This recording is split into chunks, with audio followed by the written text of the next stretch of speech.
Tom, we've got one more very exciting camera to talk about. The Sony A7S has been hugely successful.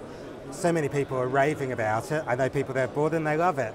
In your hands, the A7S II, the second edition of this camera. What's new? What does it do that the old one didn't do? Well, the A7S II, like you said, first A7S, very successful. This is then an evolution of that. So throughout the A7 lineup, we've seen with the A7 Mark II that came out about a year ago, we got our new 5-axis stabilization, which means that you've got really steady shots coming out of the camera. That has of course made it into this one. We've still got the same very sensitive sensor.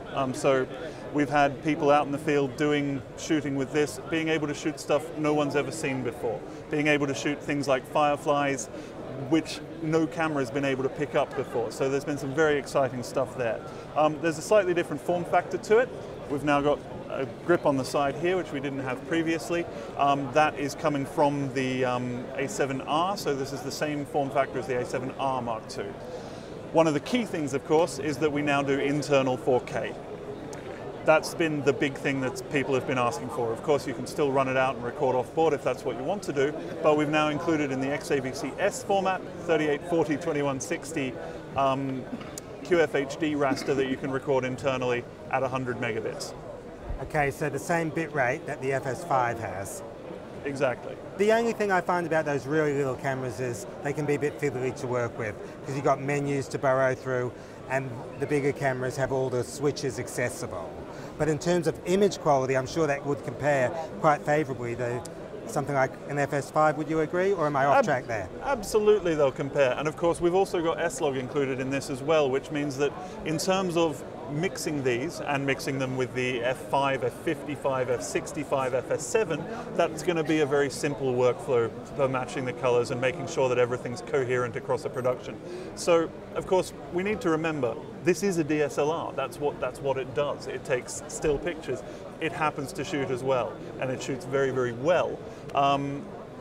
But of course, its form factor is still that of a still image camera, because that's what it is, and we forget that a lot in this industry. We go, oh, it's a video camera in a DSLR shape. No, it's a digital camera that can do video. But very high quality video, and extremely really stunning high video. quality, extremely high quality with incredible sensitivity. Make a very good B camera, very good C camera, and I'm sure there's lots of people that will be using as their main camera as well, simply because it's good enough.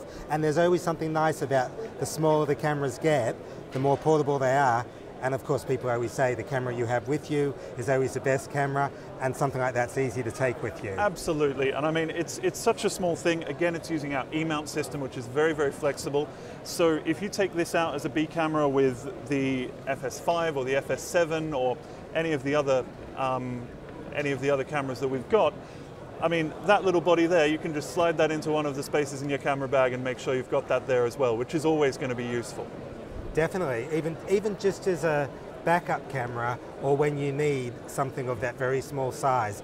And that is one serious camera to have as a backup camera as well.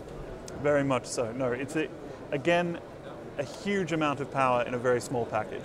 Fantastic. Great talking to you, Tom. Thank you. Thank you. Cheers.